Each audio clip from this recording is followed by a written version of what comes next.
일본에서도 코로나19 확산 방지를 위해 일부 지역에서 온라인 개학을 시행했지만 실상을 들여다보면 고개를 갸우뚱하게 된다. 우리나라에서 단계적으로 시행 중인 온라인 개학을 살펴보면 교사가 학교에서 카메라 앞에서 수업을 진행하고 학생들은 각자 집에서 수업을 듣는다. 이 과정에서 원격 수업을 할 수 있는 장비가 학생 개개인에 모두 구비되지 못하거나 한꺼번에 접속이 몰리면서 접속이 불안정하는 등의 문제점이 노출되기도 했다. 그러나 일본에서 시행 중인 일부 학교의 온라인 개학에선 적어도 이러한 문제점이 나타나지 않을 것으로 보인다. 한국과 반대로 교사가 교실 밖에서 원격으로 모니터를 통해 이야기하고 정작 학생들은 교실에 모여 교사의 이야기를 듣는 식으로 온라인 개학을 진행했기 때문이다. 16일 일본 지역 언론인 주쿄텔레비 뉴스, 기민보 등에 따르면 지난 13일 미에현 스즈카시의 한 초등학교에서 학생들은 평소처럼 등교해 교실에 모여있고 교사는 모니터를 통해 이야기하는 일본식 온라인 개학이 열렸다.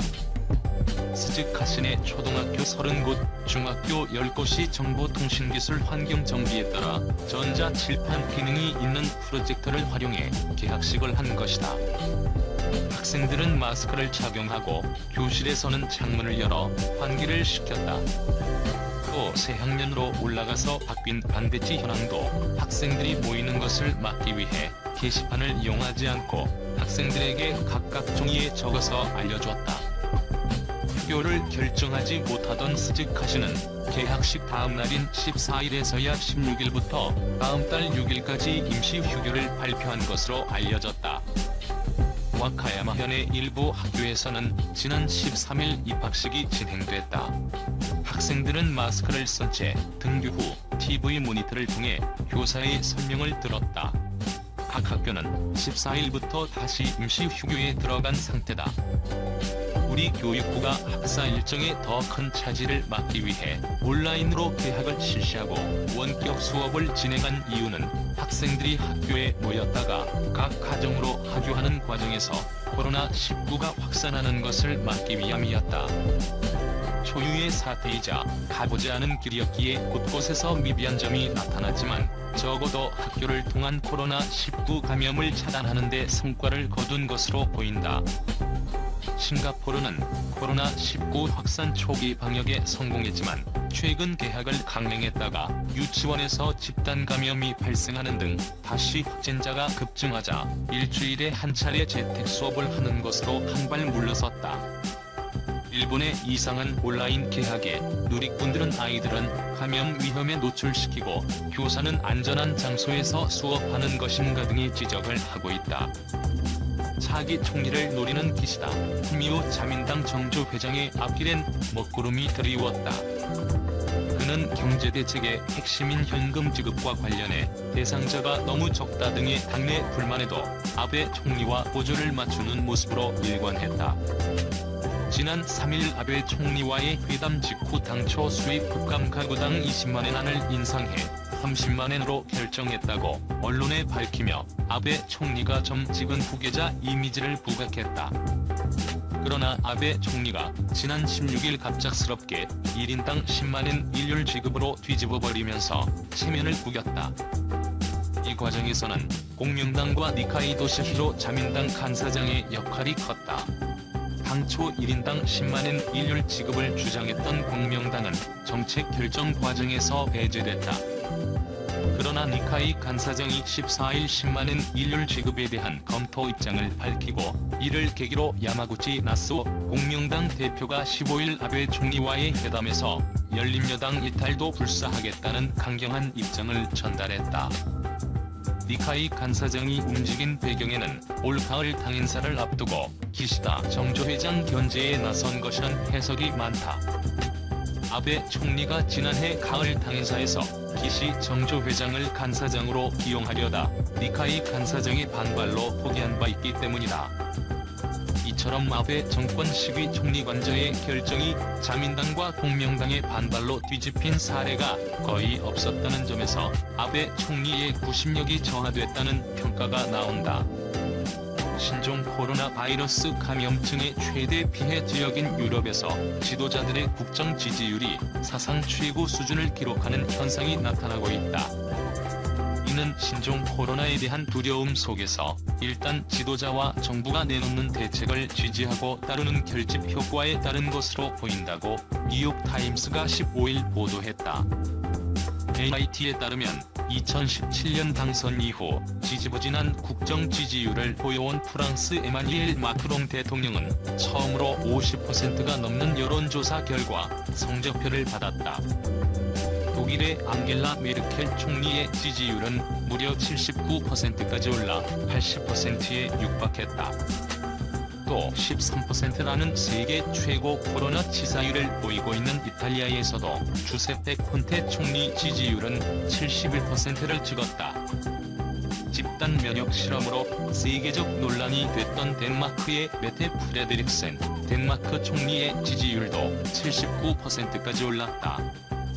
오스트리아의 세바스티안 코르츠 총리 지지율은 33%포인트 올라 77%를 기록했고 네덜란드 마르크 리테 총리 지지율도 30%포인트 오른 75%로 조사됐다. 물론 모든 국가 정상이 지지율 측면에서 코로나 결집 효과를 누리고 있는 것은 아니다. 도널드 트럼프 미국 대통령, 아베 신조 일본 총리, 자이르 보우소나루 브라질 대통령은 예외였다. 트럼프 대통령의 지지율은 세계보건기구가 신종 코로나의 세계적 대응을 선포한 3월 11일 이후 2% 상승하는 데에 그쳤고 아베 총리와 보우소나루 대통령은 오히려 지지율이 하락했다고 영국 주간지 이코노미스트가 전했다. 이 같은 현상은 한국에서도 비슷하게 나타나고 있다. 여론조사 전문기관 한국갤럽이 지난 7에서 8일까지 전국 만 18세 이상 유권자 1000명을 대상으로 실시한 문 대통령의 직무 수행에 대한 4월 2주차 여론조사 결과 긍정평가는 지난주보다 1%피 상승한 57%로 나타났다. 올해 최고치다. 정당별 지지도에서도 민주당은 44%를 기록, 전주 대비 3%포인트 상승했다. 지난 15일 치러진 한국 총선에서 여당인 더불어민주당이 압승을 거둘 수 있었던 원인 중에 하나도 코로나 결집 효과라는 분석도. 자, 퀄컴이 스냅드래곤 X55를 공개했죠. 아니 저번에 스냅드래곤 X50 공개했잖아. 그것도 5G였고 뭐 대단한 것도 아니구만, 이렇게 말씀하시는 분들이 많으시더라고요. 근데 스냅드래곤 X50은 이 5G에 국한된 기술이었습니다. 그러니까 그 칩은 5G용으로밖에 못 쓰는 칩이었어요. 근데 X55는 2G에서 5G까지 광범위하게 사용되는 모뎀 칩입니다. 즉 상용화 단계에 이르렀다, 이런 이야기죠. 5G 모뎀을 개발하는 곳 중에 이런 상용화 단계까지 이른 곳은 퀄컴이 유일하고, 역시 통신업계의 절대 강자로서 5G로 이어지는 시대에서도 계속 1위를 유지할 것으로 보고 있습니다. 아래에 기술적인 이야기들을 이제 써 내려갈 텐데, 무엇보다 이제 가장 먼저 하고 싶은 이야기는 RFFE 모듈이에요. 이게 기기에 들어오는 수많은 주파수들이 있을 거 아니에요. 그 주파수들을 이제 신호 처리를 통해서 분리를 해가지고 이제 프리에 같은 개념이죠. 이제 이과분들은 명확하게 만드는 시스템입니다. 5G는 이 4G보다 주파수 대역이 높고 파장이 짧은, 그러니까 뭐 같은 이야기죠, 두 개는. 아무튼 파장이 짧다는 건 안테나 크기가 그만큼 작다는 거고, 퀄컴은 이 RFFE 모듈과 안테나를 하나로 합쳐서 잡음을 줄이는 그런 솔루션을 이번에 내놨는데, 개인적으로는 혁신이라고 생각합니다. 그리고 이 5G와 4G를 동시에 지원이 가능하다고 제가 앞에서 말씀을 드렸잖아요. 그러니까 X50은 안 되고 X55는 이제 동시에 지원이 가능한데, 아니 그게 뭐가 대단하냐. 뭐 2G도 되고 뭐 3G도 되는데 그거 쓰지도 않는데, 그리고 4G도 예전 거잖아 이제 5G가 나오면, 이렇게 말씀하실 수도 있는데, 스냅드래곤 X55가 5G와 4G를 자유롭게 오가는 이 동적 주파수 공유가 불가능하다면 5G 폰 출시 자체가 힘듭니다. 당연히 이 5G를 어느 정도 사용하면 4G로 넘어가는 무제한 요금제 같은 게 있어야 되는데 5G만 되면 누가 쓰겠어요. 자, 본격적으로 이야기를 해보면 TSMC의 7나노 공정을 이용했고요. 이 7나노 TSMC 7나노 공정이 뭐 4개의 레이어밖에 EUV를 사용하지 않은 공정이지만 일단 파운드리 관한 이야기는 일단 접어두고 계속 모뎀 칩에 집중하겠습니다. 이 6GHz까지의 대역을 지원한다고 이해하시면 됩니다. 이 5G 이 네트워크에서 7GB 정도의 다운 속도가 나온다고 보시면 되고, 업로드에서는 3GB까지 가능합니다. 뭐 엄청난 거죠. 이 밀리웨이브라는 걸 먼저 설명해야 더 이야기가 가능할 것 같은데, 이 밀리웨이브는 그 밀리미터 웨이브죠. 약 한 30에서 300GHz 대역의 주파수로 그 광대역 정송이 가능하고 안테나와 이 송수신 장치의 소형화가 가능한 그런 팔을 말합니다. 이번 X55는 밀리미터가 아니라요. 밀리미터 웨이브와 이 6GHz 사이에서 TDD와 FDD를 모두 지원하는데, 결국엔 그러니까 SA Stand Alone 5G 단독 모드와 Non Stand Alone NSA LTE 모드를 전부 지원한다는 내용이죠. 이 5G용으로 새롭게 할당된 주파수와 4G와 5G로 오가는 동적 주파수가 동시에 된다. 뭐 이런 게 말할 수도 있습니다. 추가적으로 뭐 엔벨롭 트래킹 기술이나 어답티브 안테나 조정 기술 같은 게 뭐 부가적으로 들어가는데, 이것도 세계 최초입니다. 뭐 세계 최초가 뭐 한두 개여야지 말을 하죠. 통신업계에선 역시 퀄컴인 것 같습니다. 위 두 기술은 제가 이제 엔벨롭 트래킹 기술이랑 어답티브 안테나 조정 기술을 말하는 건데, 둘 다 전력 효율성과 관련이 있는 기술이다. 이 정도만 정리하면 될 것 같아요.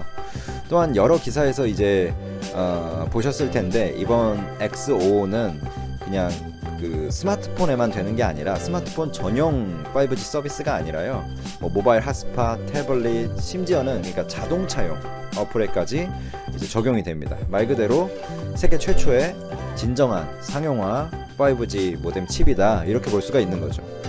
퀄컴이 절대적인 이런 칩을 공개한 것도 맞고, 개인적으로 계속 독주로 갈 것이라고 분석하는 것도 맞습니다. 하지만 삼성이나 애플 그리고 화웨이 대응을 또 안 보면 너무 객관성이 없겠죠. 삼성이나 화웨이 등이 결국에 이 자체 통신 모뎀 칩을 생산하는데, 삼성 같은 경우에 MWC에서 이 5G 모뎀 칩, 그러니까 결국에 S10을 공개했잖아요 이번에. 근데 거기에 S10 5G 모델에 엑시노스 5100이 들어간단 말이죠. 5G 모뎀 칩 자사에.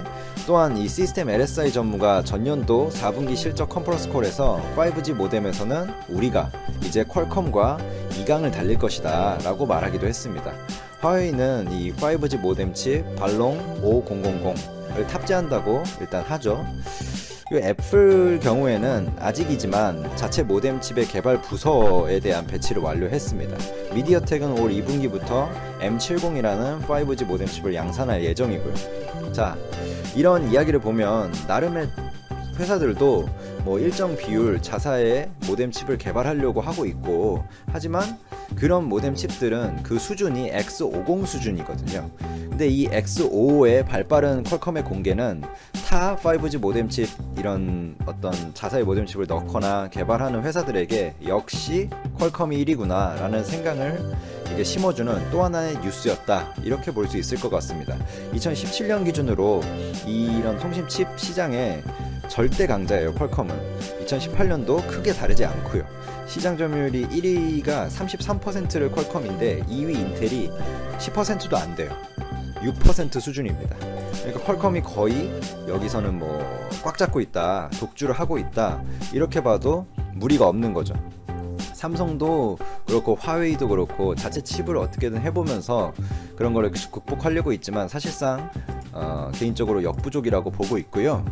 애플도 장기적으로는 생각을 하고 있지만, 그거는 몇 년 후에 또 기술력을 지켜봐야 되는 부분이라고 보고 있습니다. 이 정도로 마무리하면 될 것 같아요. 예, 감사합니다.